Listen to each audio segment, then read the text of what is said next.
Well, I come from Panama. I was born and raised in Panama, and then we came here so that we could go to school. Went to U of H, and for a few years I went to Angola, and that's how kind of the way the journey started. Well, back in Angola, I went into deep depression, and I had already learned a little bit of yoga, but then over there, part of the power of yoga is that it helps you connect mind, body, and spirit. It helps you accept what you have and understand how lucky you are. The meditation part, where they talk about the wholeness of the spirit and being connected to others and trying to find peace, that really helps to think beyond what you're going through at the moment. And yoga makes you feel connected and makes you feel like you understand a little bit better what's going in your surroundings, and that's what helps you overcome things like depression. Oh my gosh, forest yoga.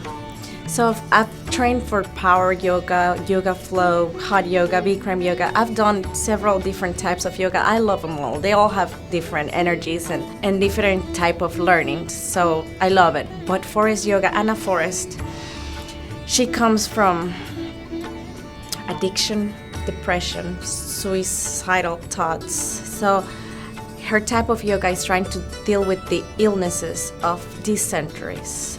She took a little bit of the Native American approach, culture, and a little bit of the yoga teachings and experience, and put all that in a little package for us to learn and to teach and to take it to places in ways that we can try to help people heal and get rid of, that's what she says, their bullshit, literally.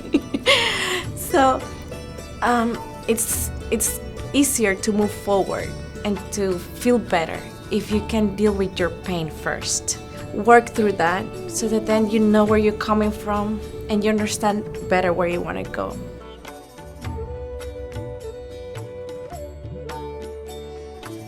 Well, that's one of the reasons why I opened the studio. There was no yoga for Latin community, actually.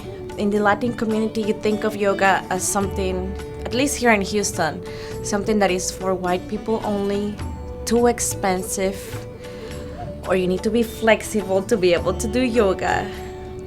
Or the last one is that it's a religion, so they cannot really practice yoga because it is a religion.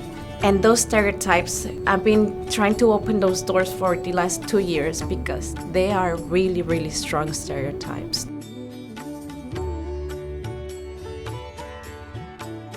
That's one of the stereotypes in the Latin community, that yoga is only a religion. And to a certain extent, they're part of yoga that are spiritual and religious, yes, but it can be taught without that part of this. That's what they call the Sanskrit. So without the words, without that. And it's sad that you close the door to such a great physical practice because you believe that you are saluting the sun. The sun is part of our lives anyways. But it's not a religion in the way that it's taught here in America. Of course, in India, that's a religion, and it's totally understandable. But here in America, they've adapted the practice to so many ways that you don't even have to use any words in Sanskrit, and you can just use it for healing, to getting your knees stronger, your back stronger, to work and process the things, the illness that you have in your body, like multiple sclerosis. So yes, it can be a religion. Yes, you can practice it as a religion, but you can also just take the part that you need and that will help you get better, get stronger, get happier, get more flexible so that you can get stronger, definitely. Well, they can find us on our website, it's FiTMiXHouston.com, or on social media, facebook.com/FiTMiXHouston. They can send us an email at fitmixhouston@gmail.com. And the location is really close to downtown. It's very central. It's in the East End area, Edo, on Canal Street, 2311 Canal Street.